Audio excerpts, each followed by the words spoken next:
El 12 de agosto del año 2009, la estudiante universitaria de Heidelberg, Annika Schmidt, de 22 años, no regresó de su carrera nocturna. Su compañera de residencia dio la alarma a la mañana siguiente cuando descubrió la cama intacta y el teléfono apagado de su amiga. La policía de Friburgo registró la denuncia por desaparición, pero no le dio especial importancia. Las mujeres jóvenes a menudo se van con sus parejas sin avisar. Normalmente regresan. Annika no regresó. Después de 48 horas, sus padres llegaron desde Múnich e insistieron en iniciar una búsqueda exhaustiva. Se emplearon perros rastreadores, voluntarios locales y un helicóptero policial. La última señal del teléfono móvil de Annika se captó en el límite oriental del bosque, después de lo cual la conexión se interrumpió. Investigamos un área con un radio de 5 kilómetros desde la última ubicación del teléfono, recuerda el investigador Markus Hoffmann, quien dirigió el caso. Nada, ni ropa, ni zapatos, ni señales de lucha, como si simplemente se hubiera desvanecido en el aire. La búsqueda duró 2 semanas. Luego la intensidad disminuyó y después de un mes el caso quedó prácticamente suspendido. Formalmente, Annika Schmidt figuraba como desaparecida. En la práctica, su expediente pasó a la creciente pila de casos sin resolver. No teníamos ni pistas, ni testigos, ni un motivo, explica Hoffmann. Sin ningún rastro, una investigación es imposible. Otra mujer desaparecida al pie de la Selva Negra. Esto ya había ocurrido antes. Los extensos bosques son conocidos por su peligrosidad. Cada año turistas se pierden entre los densos árboles. Algunos mueren de hipotermia o por caídas. Tal vez Annika simplemente se había perdido. Tal vez había caído en uno de los numerosos barrancos y no podían encontrarla. Tal vez. El 17 de noviembre de 2009, 3 meses después de la desaparición de Annika, desapareció la residente local Hannah Bauer, de 24 años. La empleada del Centro de Información Turística regresaba a casa después de su turno vespertino. El camino de Hannah transcurría a lo largo del borde del bosque, pasando por una parada de autobús en las afueras de Friburgo. Normalmente necesitaba 15 minutos para este recorrido. Aquella noche no llegó a su destino. Los padres notaron la ausencia de su hija alrededor de las 9 de la noche y se dirigieron inmediatamente a la policía. Esta vez la reacción fue más rápida. La desaparición de 2 mujeres jóvenes en un intervalo de 3 meses dejó perplejos a los investigadores. Reconocimos inmediatamente un patrón similar, dice Hoffmann. Ambas mujeres tenían aproximadamente la misma edad y constitución similar. Ambas desaparecieron en la oscuridad, ambas cerca del bosque. La policía interrogó a los residentes y revisó las cámaras de vigilancia. En una de ellas, instalada en una gasolinera, se podía ver la silueta de Hannah caminando hacia su casa. En la siguiente cámara, 300 metros más adelante, ya no era visible. Una investigación exhaustiva de esta sección de la calle no produjo resultados. Los investigadores analizaron nuevamente el caso de Annika Schmidt y encontraron otra coincidencia. Ambas mujeres desaparecieron en días nublados y lluviosos. Posiblemente las condiciones climáticas fueron elegidas deliberadamente para dificultar la búsqueda y borrar rastros. En un comunicado a los medios locales, la policía admitió por primera vez que podría haber un secuestrador en serie activo en los alrededores de Friburgo. Esto desató el pánico entre los residentes. Se recomendó a las mujeres no salir solas después del anochecer y evitar rutas cerca del bosque.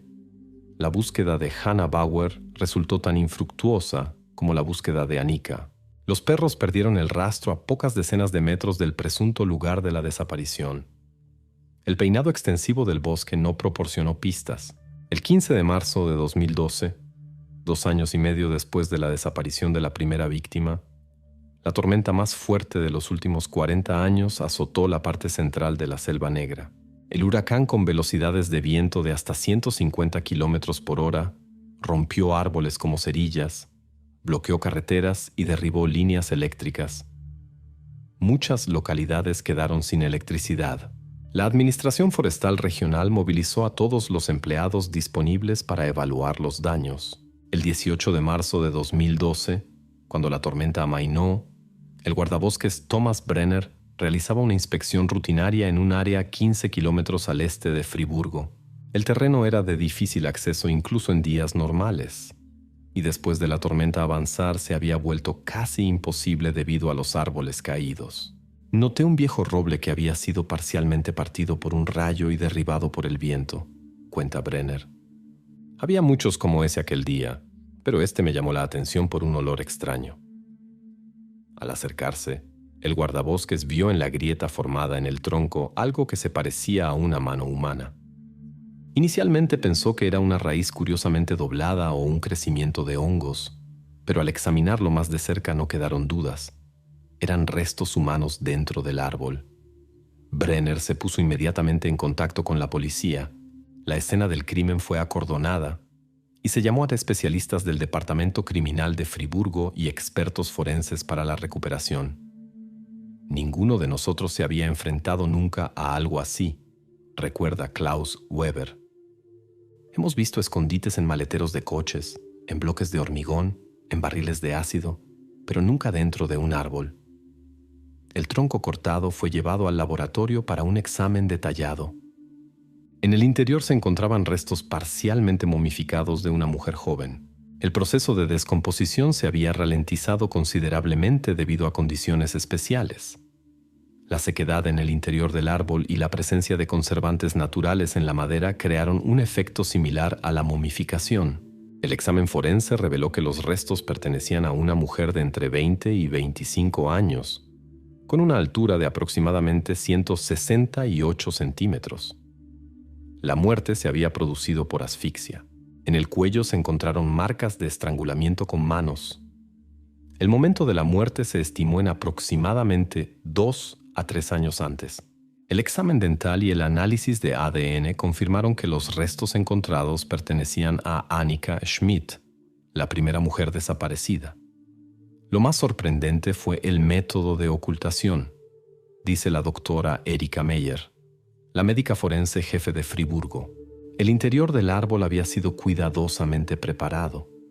Alguien había eliminado la madera blanda del núcleo y creado un espacio que correspondía exactamente a las dimensiones del cuerpo.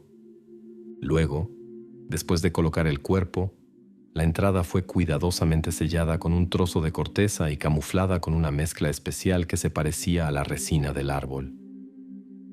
Para tal trabajo se requerían conocimientos y herramientas especializadas.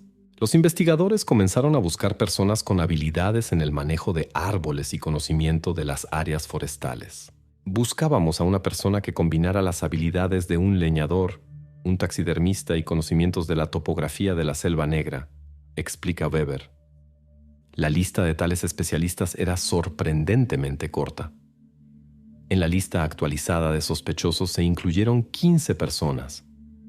Entre ellas había guardabosques, cazadores, especialistas en procesamiento de madera e ingenieros forestales. Kurt Waldenberg estaba en esta lista, pero no en primer lugar. La atención principal de la policía se centró en Hans Müller, un cazador de 52 años con amplia experiencia en taxidermia, que vivía a solo 5 kilómetros del lugar donde se encontró el cadáver. Durante un registro en la casa de Müller, se encontró una extensa colección de trofeos de caza y herramientas para taxidermia.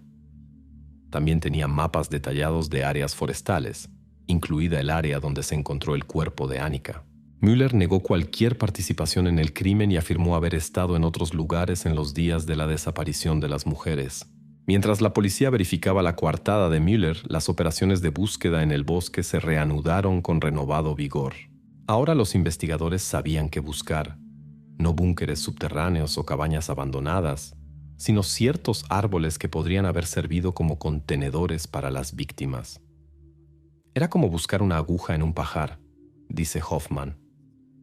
La Selva Negra se extiende por más de 6.000 kilómetros cuadrados, con millones de árboles en su territorio. Es imposible verificarlos todos. Los investigadores desarrollaron criterios de búsqueda. Buscaban árboles caducifolios antiguos con una circunferencia de tronco de más de 3 metros que crecieran lejos de los senderos.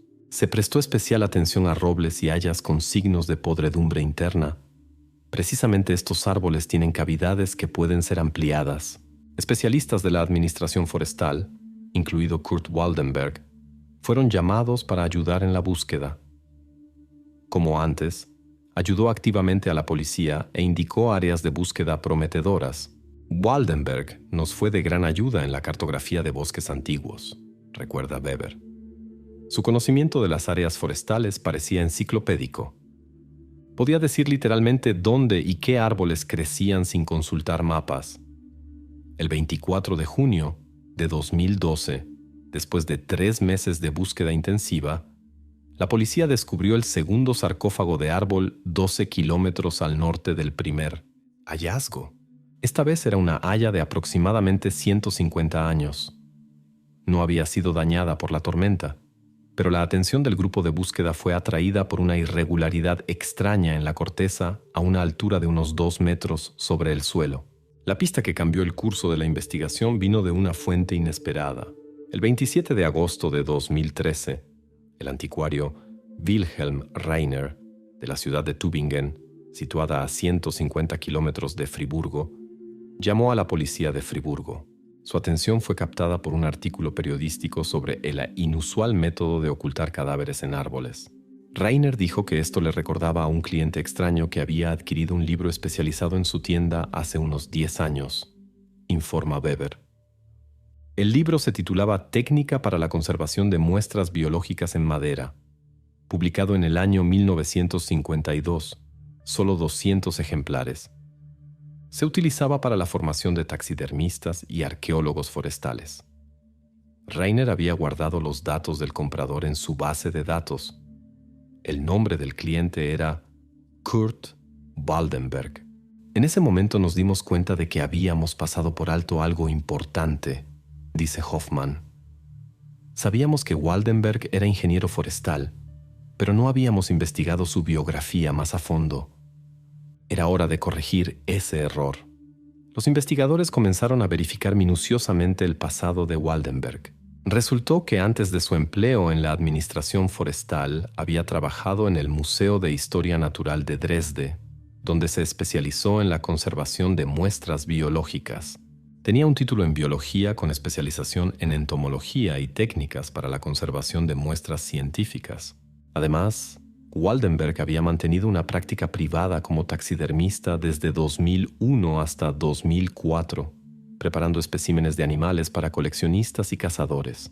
Esta información no estaba oculta, pero no aparecía en su currículum actual. Básicamente, tenía el conjunto de habilidades ideal para crear precisamente estos sarcófagos arbóreos, observa Weber. Conocimientos de anatomía, técnica de conservación, manejo de materiales orgánicos, experiencia en el manejo de cuerpos de animales, y todo esto combinado con experiencia en el campo de la silvicultura. Los investigadores solicitaron todos los materiales disponibles sobre el pasado de Waldenberg: declaraciones de impuestos, registros médicos, documentos educativos. En su expediente universitario descubrieron un detalle interesante. La tesis de Waldenberg estaba dedicada a técnicas de momificación antiguas utilizando materiales vegetales. Había estudiado métodos utilizados por varias culturas para conservar cuerpos mediante resinas de árboles, corteza y otros conservantes naturales. Especial atención mereció un capítulo sobre prácticas funerarias escandinavas en cavidades de árboles sagrados, una tradición que existió hasta el siglo XVII en regiones remotas del norte de Europa. Era un paralelismo sorprendente con el método utilizado por nuestro perpetrador, dice Hoffman. Waldenberg no solo sabía teóricamente cómo hacerlo, literalmente era experto en esta técnica específica y muy rara. Mientras los investigadores examinaban el pasado de Waldenberg, ocurrió otro evento importante. Los expertos completaron el análisis del material utilizado para camuflar las entradas a los sarcófagos arbóreos. La composición resultó ser una mezcla compleja de resina de árbol, arcilla especial, líquenes y un conservante entomológico utilizado para preservar colecciones de insectos. Este último componente fue crucial, explica el doctor Lars Schmidt, forense y químico. El conservante entomológico es un producto químico específico sin aplicación doméstica. Es utilizado por museos y coleccionistas profesionales de insectos. Previene la descomposición y repele a otros insectos que podrían dañar las muestras. La policía verificó las compras de este químico en la región. En los últimos 5 años, solo 3 organizaciones lo habían adquirido: el Museo de Historia Natural de Friburgo, el Laboratorio Entomológico de la Universidad y la Administración Forestal. En este último caso, el pedido fue hecho a nombre de Kurt Waldenberg para el estudio de plagas de la madera. Estos hechos aumentaron considerablemente las sospechas, pero todavía no había pruebas directas. Además, Waldenberg tenía explicaciones plausibles para todas sus acciones. Tanto el libro como los productos químicos estaban relacionados con su actividad profesional. A principios de septiembre de 2013, Weber decidió aplicar una nueva táctica. En lugar de citar a Waldenberg para un interrogatorio oficial, organizó una reunión informal en una cervecería de Friburgo. El pretexto fue una consulta sobre nuevos aspectos del caso. Quería ver su reacción en un entorno menos formal, explica Weber. Las personas a menudo se relajan cuando piensan que no están bajo interrogatorio oficial. Durante la reunión, Weber mencionó intencionalmente una nueva pista: el producto químico raro encontrado en la mezcla de camuflaje. No dijo que sabía de la compra de este químico por parte de Waldenberg, sino que presentó la información como un descubrimiento reciente que podría ayudar a identificar al perpetrador. Tras el arresto de Kurt Waldenberg el 10 de octubre de 2013, los investigadores finalmente tuvieron la oportunidad de interrogar al principal sospechoso. Durante las primeras 48 horas, Waldenberg se negó a hacer cualquier declaración y ejerció su derecho a guardar silencio. Su comportamiento era extraño, recuerda la psicóloga policial Martha Heinz. Se sentaba inmóvil, apenas parpadeaba, sin emociones, sin preocupación. La táctica cambió al tercer día. Los investigadores decidieron mostrar a Waldenberg fotos de las 3 víctimas y un mapa de la Selva Negra con los lugares marcados donde se encontraron los cuerpos. Miró el mapa, pidió un lápiz y marcó un punto al noroeste de los lugares que conocíamos, dice Weber. Luego solo dijo: la primera. La policía organizó inmediatamente una búsqueda en el área indicada. En la zona de búsqueda había varios robles antiguos.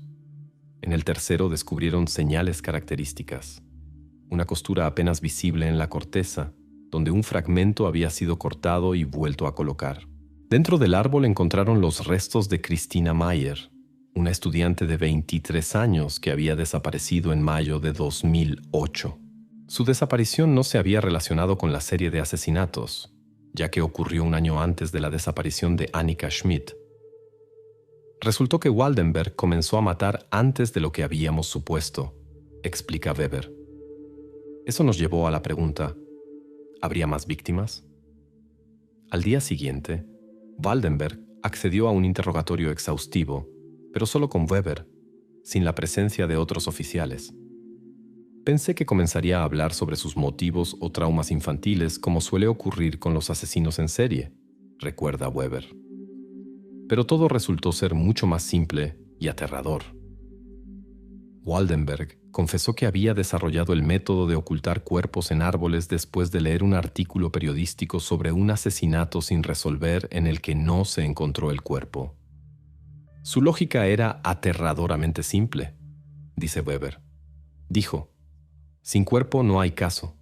Sabía que en el bosque hay muchos árboles viejos y huecos. Solo había que trabajarlos un poco.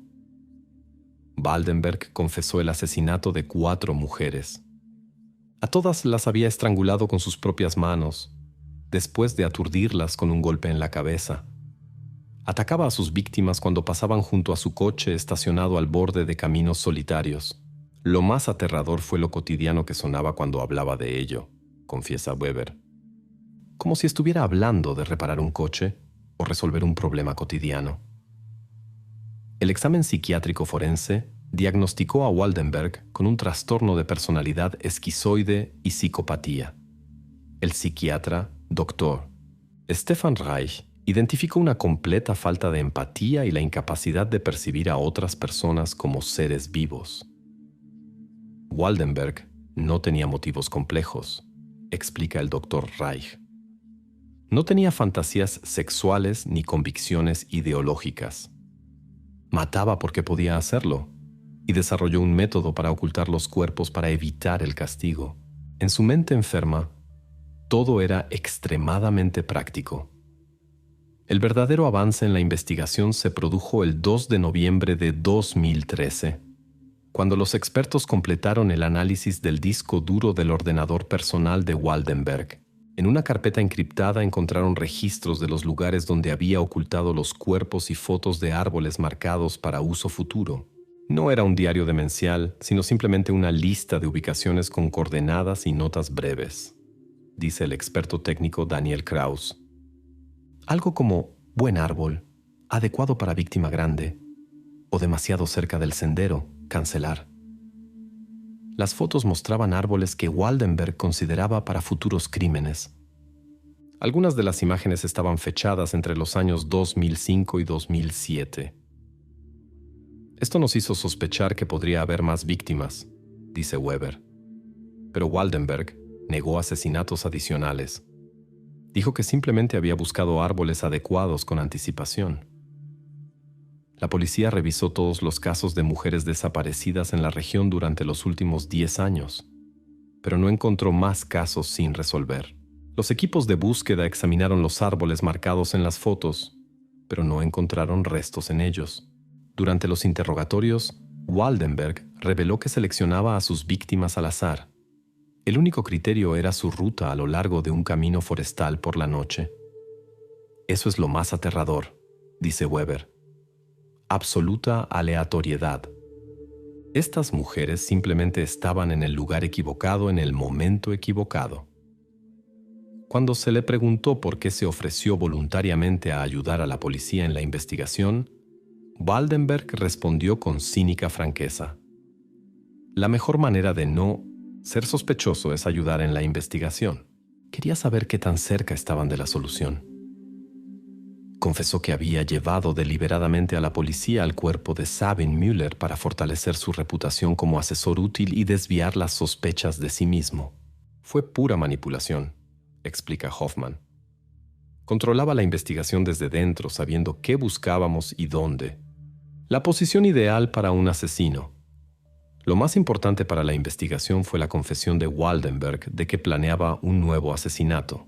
En su computadora encontraron un mapa con un árbol marcado y la nota listo para 11.10.2013. La policía verificó el lugar indicado y efectivamente descubrió un árbol preparado con un espacio interior ahuecado. Lo arrestamos literalmente un día antes de que pudiera haber una quinta víctima, dice Weber.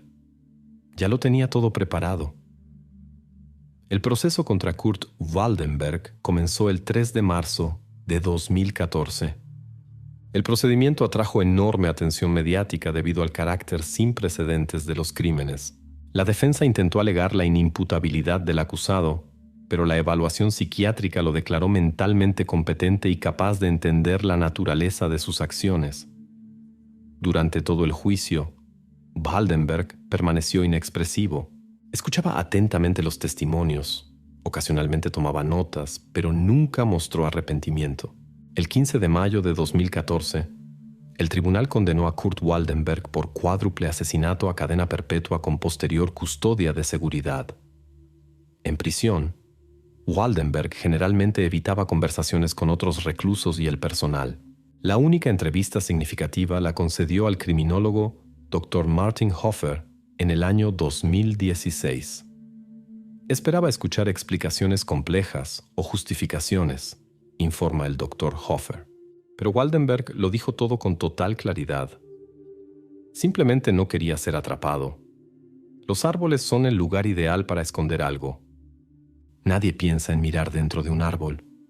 Cuando se le preguntó por qué mataba, Waldenberg respondió sin vacilar: porque podía hacerlo. Tuvieron la mala suerte de encontrarse conmigo.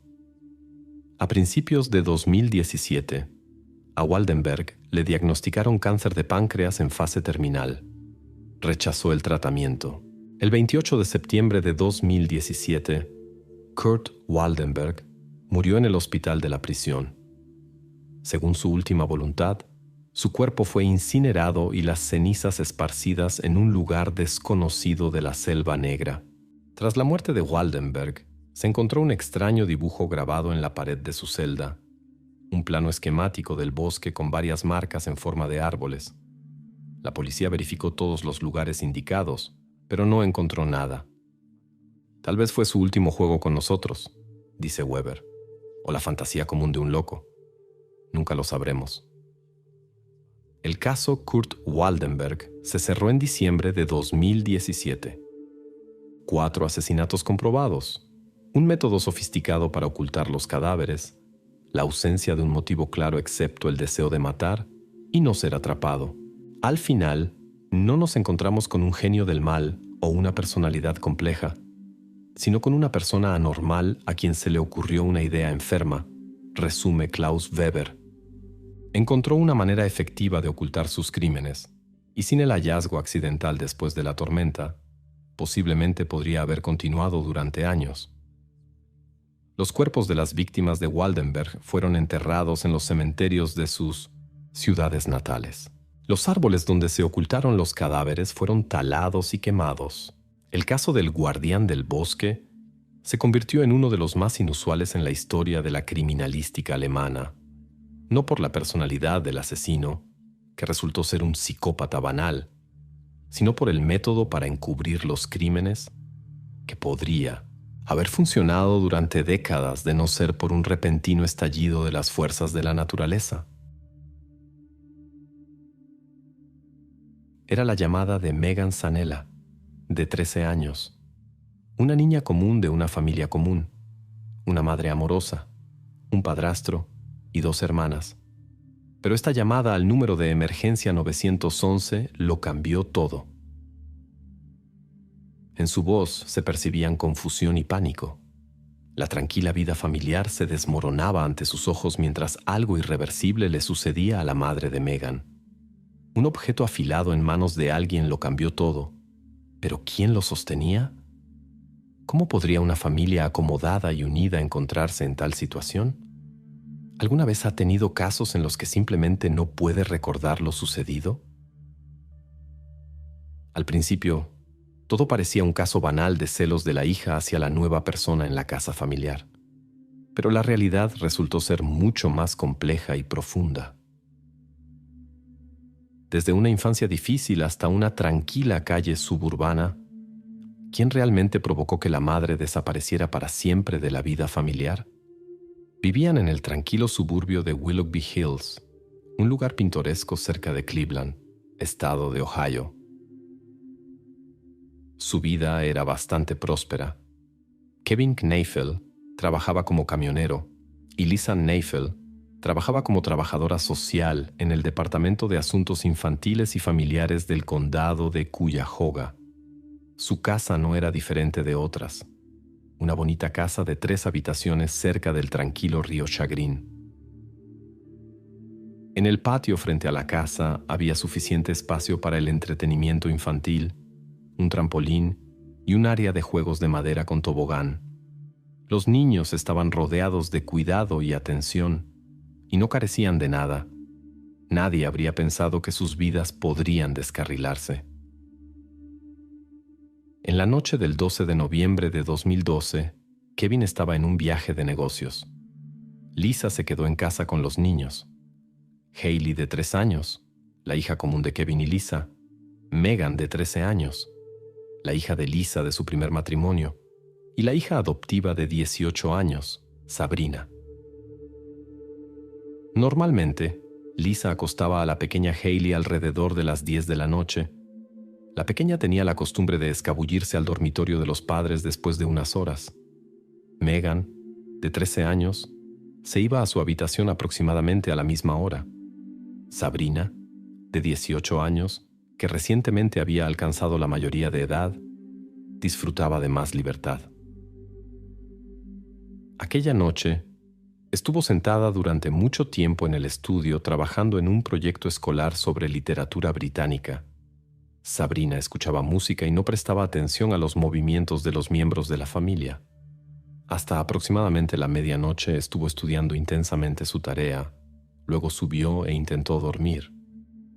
Aquella noche, Sabrina no podía conciliar el sueño debido a una migraña. Salió de su habitación y bajó donde se encontraba el dormitorio de Kevin y Lisa. Megan y Hayley ya estaban dormidas. También Lisa descansaba. Sabrina estaba en el pasillo tomando pastillas para su dolor de cabeza. Lo que sucedió después sigue siendo un misterio. Solo se sabe que Megan, de 13 años, se despertó alrededor de la 1:15 de la madrugada por unos ruidos extraños. Al escuchar los ruidos, corrió al dormitorio de sus padres, donde descubrió a su hermana adoptiva, a su madre y un objeto de cocina en las manos de Sabrina. Lisa Naffel sufrió múltiples lesiones. En sus brazos se podían ver marcas. Había intentado protegerse. El arma resultó ser un utensilio de cocina dentado de 15 pulgadas que se había deformado por la fuerza de la presión. Desafortunadamente, ya no se pudo ayudar a Lisa. La niña de 3 años se escondió en el armario y la ropa de Sabrina estaba empapada con el líquido escarlata de su madre adoptiva. Era Sabrina quien sostenía el objeto afilado. A la 1:17 de la madrugada, una patrulla de policía recibió una llamada de emergencia desde este vecindario normalmente tranquilo. Cuando el oficial llegó a la escena, vio a Megan, de 13 años, que todavía aferraba el teléfono con el que había hecho la llamada de emergencia. La niña, entre lágrimas, le pidió que detuviera lo que estaba sucediendo. El oficial recorrió el pasillo hacia el dormitorio de Lisa y Kevin. Cuando vio lo que estaba sucediendo, ordenó a Sabrina que saliera con las manos en alto. Ella obedeció sin resistencia. La ropa de la joven estaba empapada de rojo. Sollozaba y no soltaba el objeto puntiagudo de su mano. En las palmas de sus manos, en la parte posterior de su cabeza y en las piernas por encima de las rodillas se encontraron pequeñas abrasiones. Al intentar hablar con la policía, Sabrina estaba confundida y no podía hablar coherentemente, pero la situación no requería más explicaciones. Megan había visto cómo Sabrina atacaba a su madre, y las pruebas materiales en la ropa de Sabrina no podían ser ignoradas. Pero surgió la pregunta, ¿por qué? ¿Por qué un miembro ordinario de esta familia armoniosa cometió un acto tan terrible? ¿Qué la llevó a atacar a su cariñosa madre adoptiva en un estado de furia enloquecida? Conozcamos más sobre Sabrina Zunich. Nació en octubre de 1994 y desde su más tierna infancia, su vida no fue fácil. Sus padres eran Mark Zunich, de 35 años, y Susan Edwards, de 40 años, de Ohio. Ambos tenían una impresionante lista de problemas con la ley. En 1984, Susan pasó 6 meses en un centro correccional después de declararse culpable de un desfalco considerable.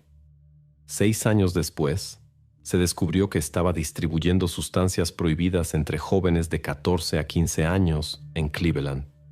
La decisión judicial en este caso fue pospuesta, ya que en ese momento estaba dando a luz al medio hermano o media hermana mayor de Sabrina.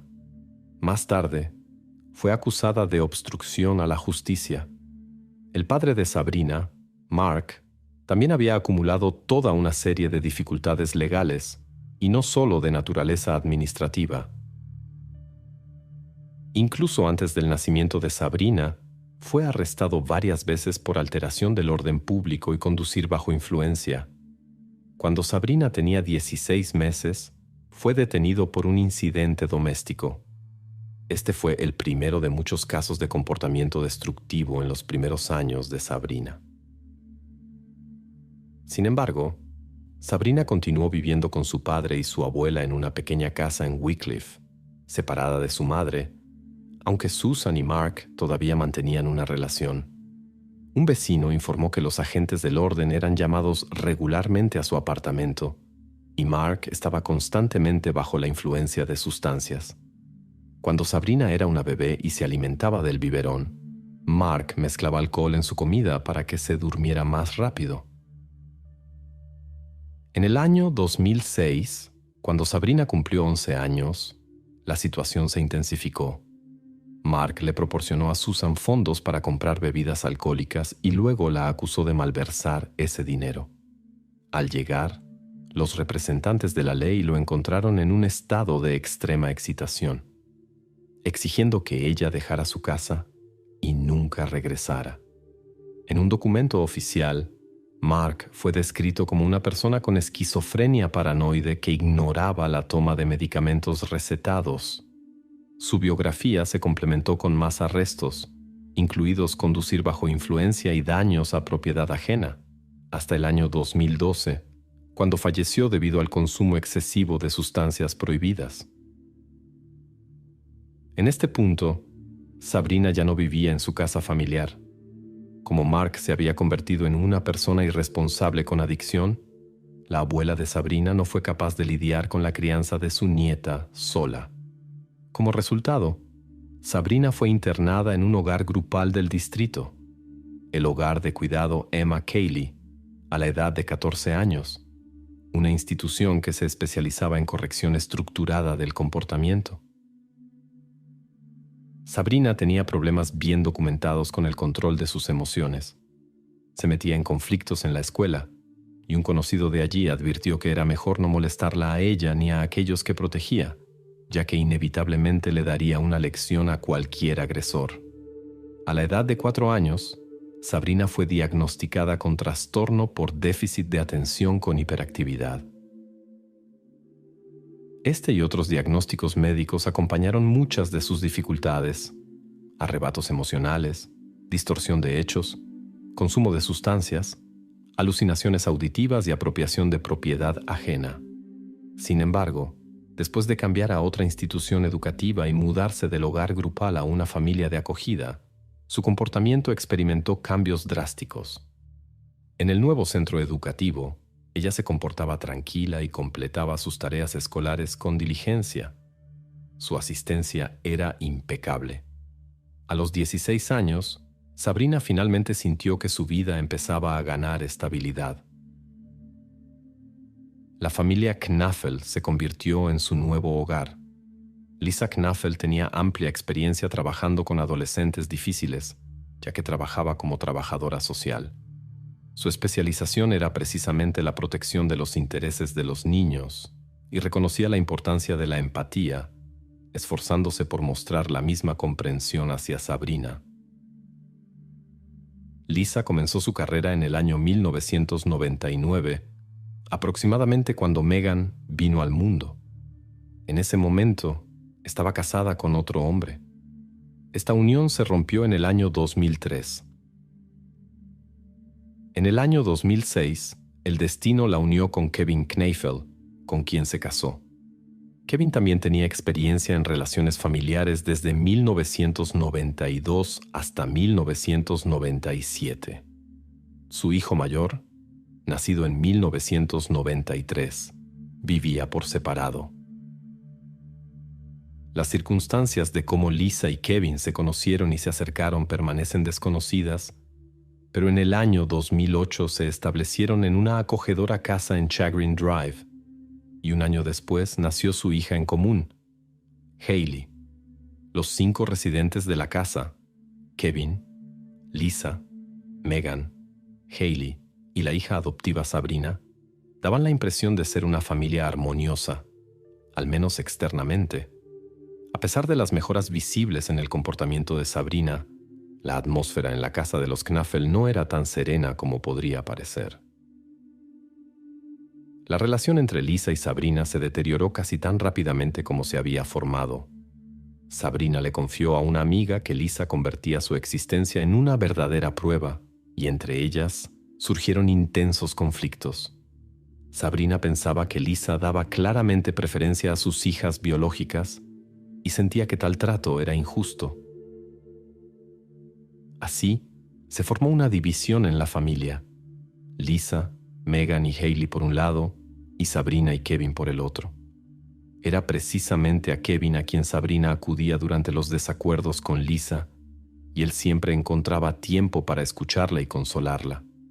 Su comunicación adquirió una cercanía excepcional. Los amigos de Sabrina notaron esta dinámica inusual y expresaron preocupación respecto a su trato familiar y bromas inapropiadas. Pero nadie tomó medidas serias, ya que la realidad parecía increíble. La realidad de que Kevin efectivamente ejercía influencia psicológica sobre Sabrina y la involucraba en relaciones inadmisibles. Sabrina creía sinceramente en su afecto mutuo, pero reconocía la necesidad de mantener esta relación en secreto de otros miembros de la familia. Cada vez que Lisa, Megan y Hailey iban a algún lado, Kevin y Sabrina se quedaban solos. En su iPod, ella guardó su contacto como Kevin Amor. Cuando le preguntaron sobre el papel de Kevin en su vida, ella respondió: era un padre adoptivo cuando era necesario y un amigo cercano cuando no se necesitaba el papel de padre. Hasta el año 2012, mientras Kevin y Sabrina se acercaban, las relaciones entre Sabrina y Lisa se volvían cada vez más tensas. Ella quería deshacerse de mí, recordó Sabrina. Sentía el fuerte vínculo de Lisa con Hailey de 3 años y percibía dolorosamente sus intentos de mantenerlas separadas. Hubo un incidente en el que Lisa usó violencia física contra Sabrina, sobre lo cual informó a las autoridades. Sin embargo, la denuncia no tuvo consecuencias. A pesar de la creciente tensión en la casa de los Knaffel, se cumplió la petición de Sabrina de quedarse con la familia después de alcanzar la mayoría de edad en octubre de 2012. Su trabajador social no notó problemas en la familia. Sabrina mostraba buen rendimiento, participaba en asesoramiento psicológico y regularmente daba pruebas negativas de sustancias prohibidas. Nada indicaba dificultades inminentes. El 15 de septiembre, los guardianes del orden llegaron a su casa después de recibir un aviso sobre un conflicto doméstico. Kevin y Lisa discutían por Megan, donde Lisa afirmaba que su marido había agarrado a la niña por el cuello. Kevin insistió en que solo la había llevado a la habitación, guiándola por la parte posterior de la cabeza. En el momento de la llegada de la policía, la discusión ya había disminuido. Lisa había dejado la casa, pero Kevin habló con los oficiales en caso de que este episodio surgiera en el proceso de divorcio. Le comunicó a Sabrina su intención de separarse de Lisa para tener una relación con ella. Además, consultó con el trabajador social de Sabrina sobre la posibilidad de mantener la custodia de ella después del divorcio. Durante una excursión conjunta con su amigo de muchos años, David Strong, Kevin confesó que Lisa lo sospechaba de comportamiento inapropiado hacia su hija adoptiva. Le mostró a David fotos de Sabrina, incluyendo tomas profesionales al estilo modelo que él la había ayudado a crear, así como ropa interior que ella le había regalado. Kevin mencionó consultas con un abogado de familia. Esta conversación tuvo lugar en octubre de 2012, un mes antes del incidente con su esposa. En la víspera del 12 de noviembre, la atmósfera entre Kevin y su esposa estaba tensa. Por la noche, Kevin estaba en el trabajo.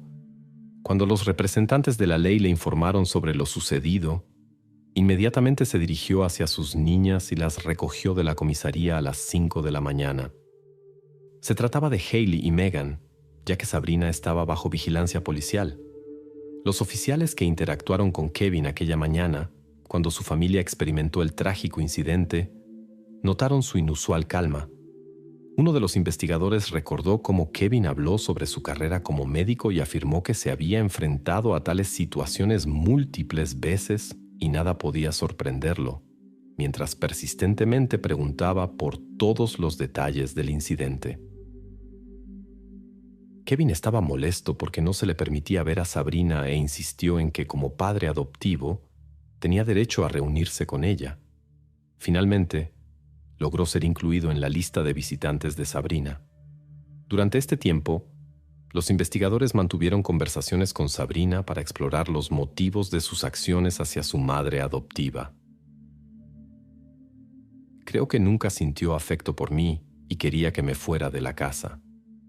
¿Cuáles son tus sentimientos respecto a la ausencia de Lisa? ¿Qué? ¿Qué pienso sobre su ausencia? Ella me desprecia. Sabrina afirmó que no podía recordar los eventos relacionados con el incidente que involucró a su madre adoptiva.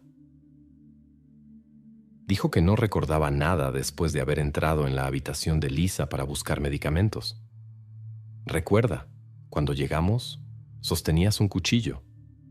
¿Estás segura de que no fue en defensa propia? Cada historia tiene dos lados. Sabrina continuó insistiendo en su lapso de memoria, pero las pruebas eran innegables. Estás arrestada. Lisa ya no está, y los datos actuales indican tu participación. Sabrina fue puesta en prisión preventiva, y Kevin aparentemente comenzó a organizar su nueva realidad. Casi inmediatamente donó las cosas de Lisa a la tienda benéfica Goodwill e intentó vender los muebles de su dormitorio a través de Craigslist. Le pidió a David que desactivara las cuentas de redes sociales de Lisa, explicando esto por la carga emocional del flujo de mensajes. 5 días después de la desaparición de su esposa, el 17 de noviembre, ordenó un servicio de limpieza para tratar las instalaciones. Los empleados notaron su sorprendente calma. Les informó que las finanzas no eran un problema, ya que contaba con un seguro de $250,000. Sin embargo, la cobertura del seguro no se agotó ahí. Después del incidente, en conversación con los colegas de Lisa, mencionó que su salario anual de $50,000 era una cantidad considerable que requería compensación. En las semanas siguientes, dominó esta tarea más que bien.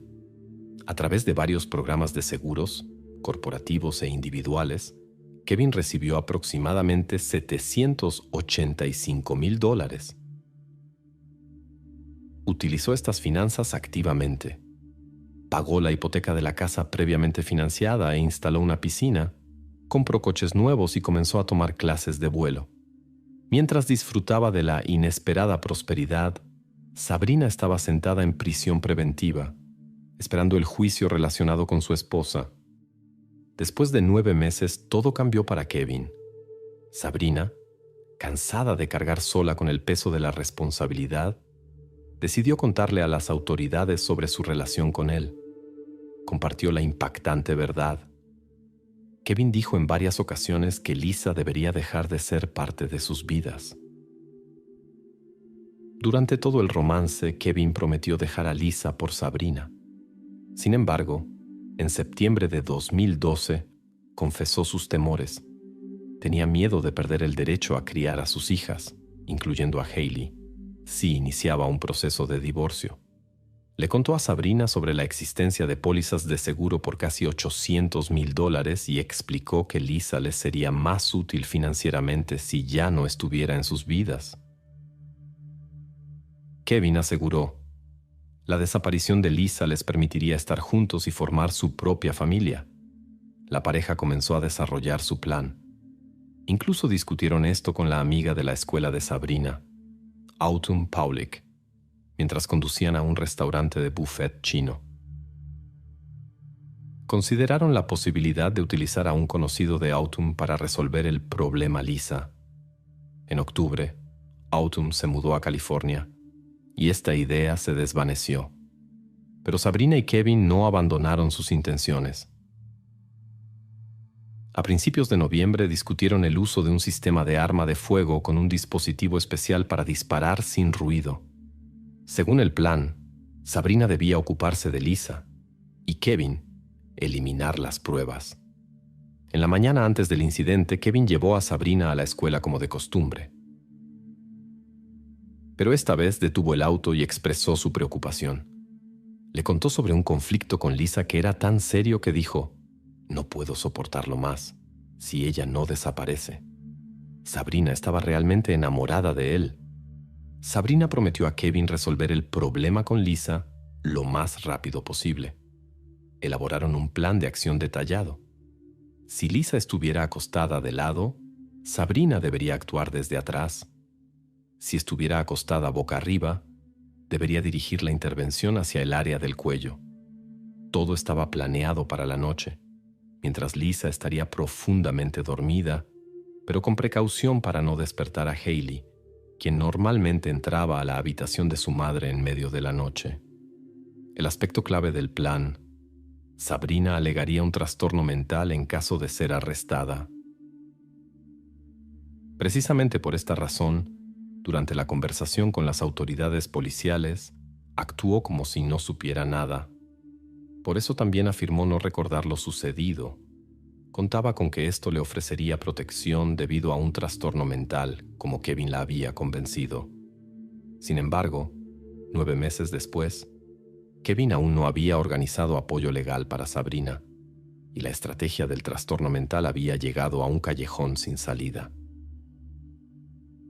Al darse cuenta de que había sido manipulada, se acercó a los fiscales con una oferta de acuerdo. Se ofreció a ayudar en la investigación y revelar toda la información sobre las acciones de Kevin. Su plan perfecto comenzó a desmoronarse gradualmente.